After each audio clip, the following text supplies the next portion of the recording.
Hey, you got Big Rich Brock Comedy. Come on, somebody. Thanks for tuning in. Hope you're having a great week. Man, last week we got talking about summer days and Mill Village and growing up in the 1900s. And part two of that is school days. I want to talk to you a little bit about school when I was a kid.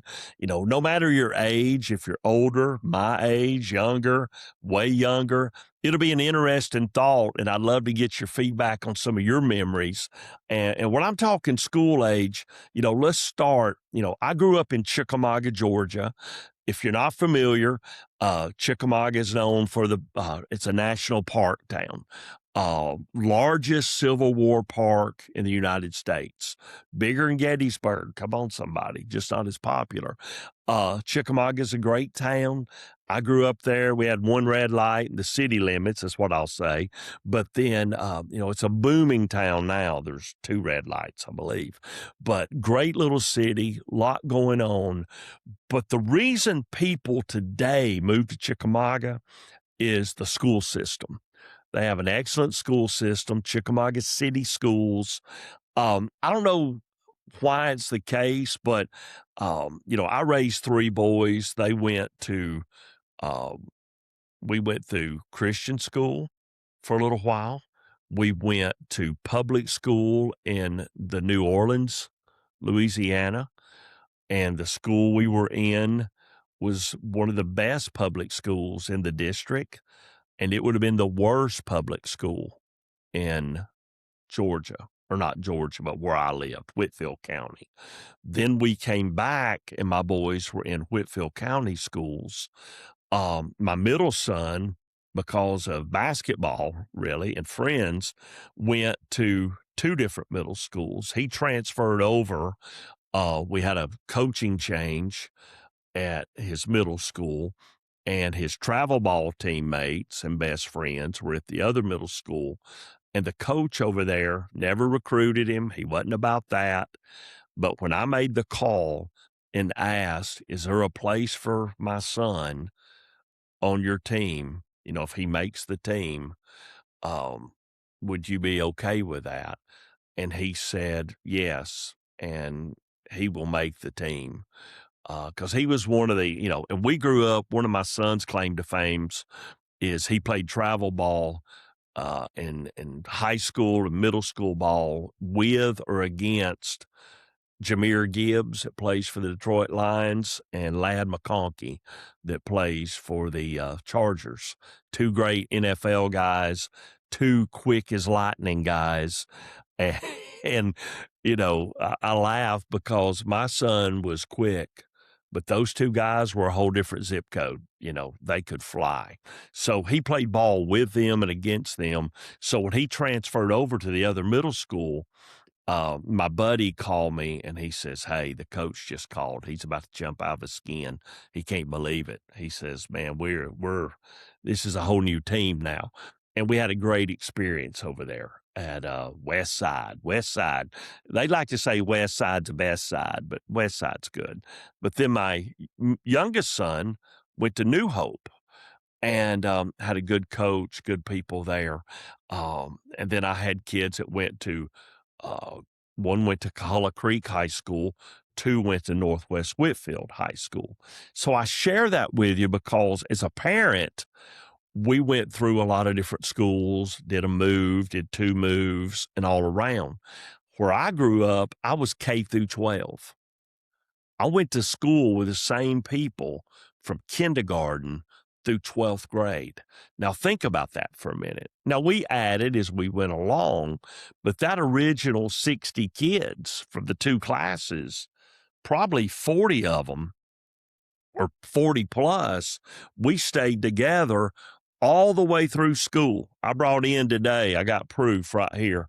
I got my senior yearbook. If you can see that pledge, that's Gordon Lee High School, class of 86. And that's not the 1800s, that's the 1900s. Come on, somebody.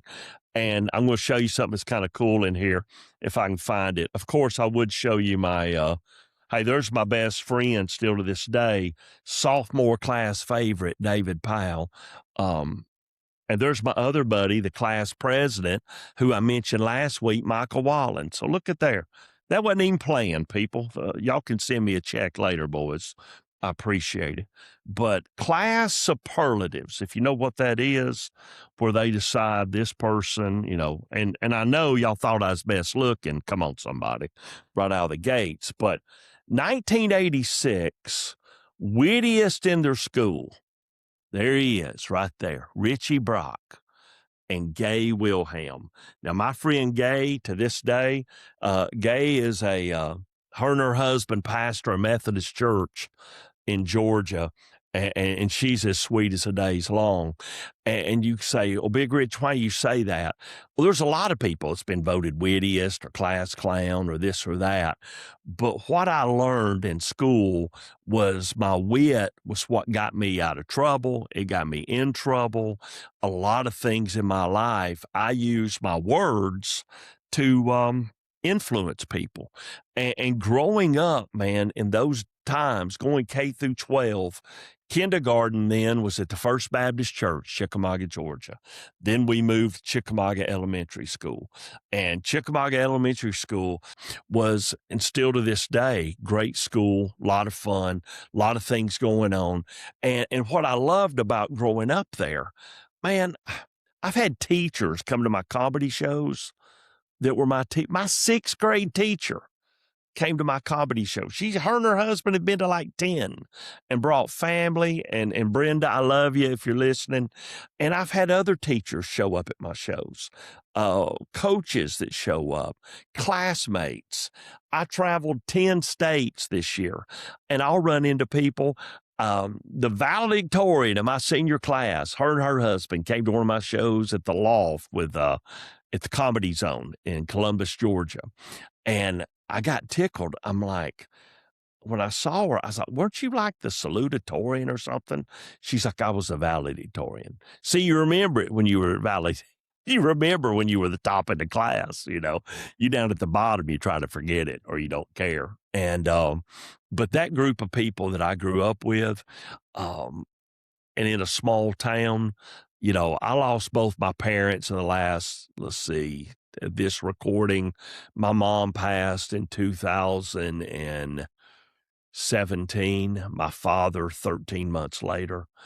When my mother passed, and we're at the funeral home, for you people not from the U.S. and not deep South, everybody's got different traditions with it, but the funeral home is a rite of passage. You go to the viewing, you pay your respects. The next day normally is a funeral. I did both my parents' eulogies, being a former pastor, but being their son, and I did both of those. And it was two of my greatest achievements and responsibilities to speak about my parent at their homegoing service. So, my mother passed, and I look out, and this, I don't like, again, it varies where you live, I guess, but in my background, there's a register. You sign you were there, because you might not see everybody. I'm looking through that book, and there were name after name after name of people I grew up with, I went to school with. I haven't seen some of these people in 30 years. And I would say 20 plus people from my elementary class came out to pay respects. I was honored and heartbroken to do a funeral of a classmate, and she and I were K through 12. Gina, she was just a remarkable friend, a great wife, mother, professor, business owner, major successful, won distinguished alumni at Gordon Lee High School one year, just top-notch person. I was asked by her husband and parents and sister and sons to do her funeral. And I brought a picture from our first grade class. I don't have it with me today, but I think there were 25 kids in that class. At her funeral, 50 years later, there were 18 of us there. I mean, and they came from all over the country. Some of them still lived in town. Some came from all parts of the country. But that's what happens when you're K through 12 with people. When you spend 12, 13 years of your life, I've spent, and the older I get, the smaller the fraction is. But there was a time I knew those people better than I did my ex-wife. I knew those people longer than I did my children. Now at 58, I can't believe we're going to have our 40th reunion this year. But those people I still stay in touch with, some of them. So I don't know what your experiences were, but for me in Chickamauga and at Gordon Lee High School growing up, favorite subject. What was your favorite subject? Come on, man, recess. Of course, that's the favorite. Now, I was a good student in elementary school. I was A's and B's, star roll, honor roll, and then what happened? Well, I think puberty hit. I was like, oh my gosh, being funny gets me attention, and girls laugh. So when I hit 8th grade, all bets were off. And then my grades went. Phew, they didn't do too well. I got through, but in elementary school, really focused. Teachers that I had in elementary school, I'm friends with on social media. They'll comment on some of my reels, some of my posts about comedy, verify some of my stories, all that stuff. But recess, and it's so weird because I don't know what it's like now, but recess in the 1900s, we played whatever sport we were into at the time. Football season, you're playing football. You know, Basketball season, when we got goals, we played basketball. And we had those short goals, so everybody felt like Michael Jordan. You felt like, oh, I can dunk on these. These are awesome.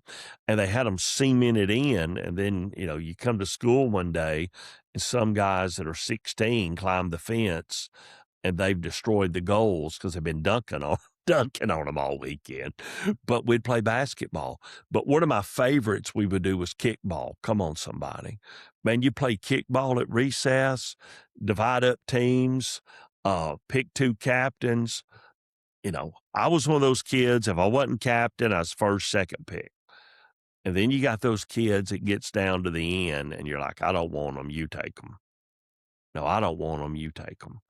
And those are the kids you work for today. So be nice to them if you're young. Listen to the podcast.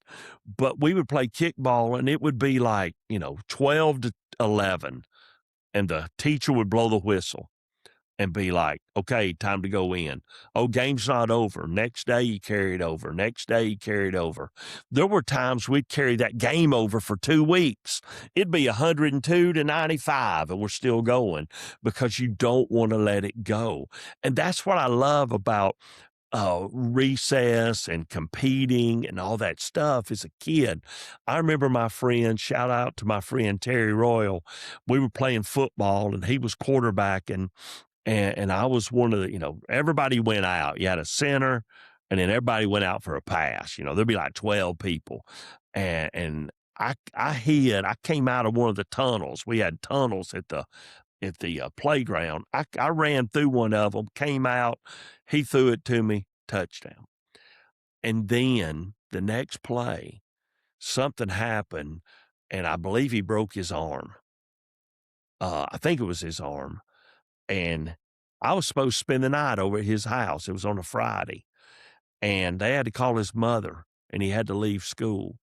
And I remember I got to go with him because I had a note that said I was going home with him. And I got to check out early that day. I never checked out early. I got to check out early from school twice. Once was to go get braces, and the other was to go to Walt Disney World. And we got to leave. My mom and daddy and my aunt and uncles took all of our family for Thanksgiving one year, and they made us go to school till 11:15 that morning to get credit for being present. And at 11:15, we had all the cars lined up at Chickamauga Elementary. and we took off and we went to Orlando. That's how serious they were about not missing school. Shout out to the Whitlock family of Cove Road, Chickamauga. 3 kids in that family. All of them got perfect attendance, K through 12. Come on, somebody. You mean to tell me y'all weren't sick at some point and your mama drug you in there and coughed all over us? I mean, that's crazy, but they made it. My daddy told me 100 times, those Whitlock kids never miss school. He tried to motivate me and say they never missed it. One year, one of my boys didn't miss school, and my dad gave him $100 for not missing school all year. And I thought, man, if I'd known that, I'd have went for it. But, when you battle sickness or the bug or whatever, you don't need to go. You grow up in Whitfield County, you understand. Sometimes they send them when they're sick, so that's not good. But when you're growing up and you're going to school and those times and that age bracket, elementary school, man, it's just I laugh about this. We had a PE teacher, Mr. Brown, Paul Brown. Shout out to Mr. Brown. Good guy. Mr. Brown was this would be in the 1970s now. And Mr. Brown played soccer in college. We didn't know anybody that played soccer in college. Now we're, in the midst of the World Cup and, USA, everybody was all in it. Now USA's out. And it's, just flipping the channels. But, soccer's big now. But in Chickamauga, Georgia in mid 1970s, Mr. Brown got us all together and wanted to teach us how to play soccer. You'd have thought he was teaching communism, man. Everybody got all worked up. They're like, hey, don't be teaching this to our kids, If God, like Coach Mike Ditka said with the Bears, if God intended us to play soccer, he wouldn't have gave us arms, That was the philosophy. But he was trying to teach us how to play this game. And we got kids showing up in work boots and cowboy boots, and it didn't go well. So the soccer team didn't make it. I don't think they still have soccer at Gorley High School as a sport, but Mr. Brown tried. But he was a great PE teacher, and we'd play all these games and do all this stuff. And man, we had to do gymnastics for like 2 weeks. He'd pick different sports. Tumbling's what they'd call it. And you had to do a routine in front of the whole class. And you got to bring a 45 record. Come on, somebody. You might have to Google a 45, but you got to bring a record and you did your tumbling routine to that record. Man, all I cared about was the record. What am I going to bring? Because that gave you a chance to bring your music, something you liked. And I don't remember what I brought, but I remember what my buddy Jay Westmoreland brought. And he was at a show recently, and this came out during the show because he got a paddle. And I think we were in 3rd grade. And he got paddled because he brought Kiss, Love Gun. And he's doing a tumbling act to Love Gun like he's Gene Simmons. He ain't really doing tumbling. He's just up there acting, playing air guitar, sticking his tongue out. He probably had a couple of zots, come on somebody, and turned his mouth red, spit out the zots. You'll have to Google zots. Man, what a candy. And he got paddled for doing that. And I thought, man, I don't even want to tumble now because I don't even remember what song. I'm scared to death, I only got 2 paddles. See, in the 1900s, they still paddled in school. The fear of getting one kept me in line. I think they might need to bring it back, but Lord, parents never go for it. Because I was scared to death. I got 2 my whole time. I got one in 2nd grade from guess who? Mr. Brown, the only male teacher in the elementary school at that time. And I didn't do it. I really didn't. I got framed. I was sweet, innocent. Somebody did something and they said I did it, and I froze. I was like, and I guess he thought I looked guilty, so I got the paddle. And then he came back to me later, after the damage was done, and said, hey, I figured out you didn't do that. I'm sorry about that. free pass next time. There wasn't a next time until 12th grade. 12th grade, yes, I got a paddle. I was 18 years old in 12th grade. What'd you do? Well, that's beside the point. No. Well, I'm in class and I'm walking through to the next class, and somebody pointed at me with the middle finger, you know, and I interpreted it, what it meant out loud. And when I said it, I didn't realize the teacher was at the chalkboard, old school, and or marker board, and everybody in the class got quiet. Nobody laughed, and that should have been my giveaway right there. And I'm like, and that teacher stuck her head around and went out in the hall. Now listen, I'm 18 years old. This teacher, 23. She was homecoming queen at my high school when I was in 8th grade, head cheerleader. I said, hey, this ain't going to be so bad. I said, this is all right, you know. I was assumed position over there and thought, man, all cool, you know. And then she walked out and she wrote a note and said, take this to, and I won't say his name, but one of our coaches, 6'7". He had a paddle that had holes in it for aerodynamics so he could make it move quicker. And then notches. Everybody he'd paddled, he'd put a notch, you know, and it had like 50 notches on it. And that note said, hey, you need to paddle him. Da da da da da. Because see, the policy was women couldn't paddle boys and vice versa. I didn't know that policy. So that wasn't good. And I remember him saying, Brock, I've been waiting 4 years for this. It was 2 weeks before graduating high school, and I get lit up. 2 paddles my whole time.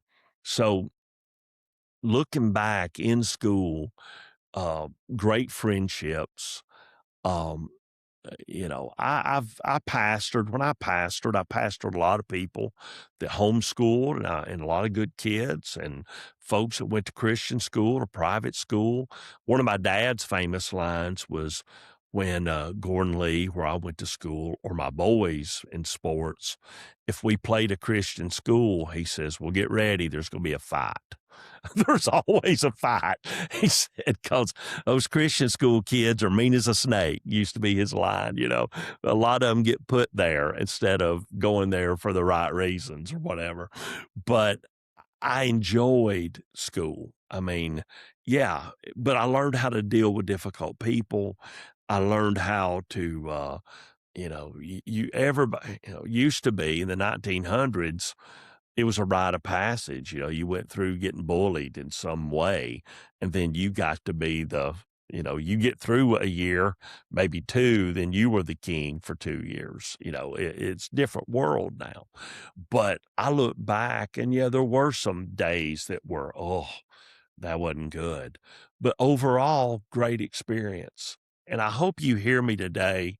In life, you can either be a victim or an overcomer. Man, you can either look at the glass as half empty or the glass is overflowing. You can see the positive things, you know, like many of you, the older we get, I've lost both my parents. When I think about my parents, I don't think about, oh, so much I miss them or wish they were here. I rehearse my victories. I think about all the good memories that I have. I think about you know, my mother was terminally ill for 4 years. I wouldn't wish it on my worst enemy. It was brutal. It was the worst thing that at this point in my life that I've ever been around. But that was 4 years, and she lived 60 healthy, happy, blessed, prosperous. I focus on those 60 plus, not those 4 bad ones. Same thing with my dad, same thing in life. Make a decision to think about good things because good things will get you to the next good thing. Good things will get you through the hard things. Think about where you're going, but also enjoy the ride, man. You know, if you got a goal, remember the destination might be the goal, but the journey is what you'll remember. You know, once you achieve the goal, I remember doing one of my goals. I've got a 5-year plan that I'm 6 months from being or 7 months being done with. And I was looking through it the other day, and there's so many things that I've already achieved in the first 5 years of comedy that, yeah, they're good memories, but the things I enjoy the most was the journey, the things that happened along the way to get to those goals. So I encourage you today. I hope to see you out at a comedy show. I do clean comedy, a lot of fun, good people. We enjoy life. Follow me at bigrichbrock.com. See upcoming shows, Facebook, Instagram, all that stuff. Hope you have a great day, and we'll see you next time. Come on, somebody.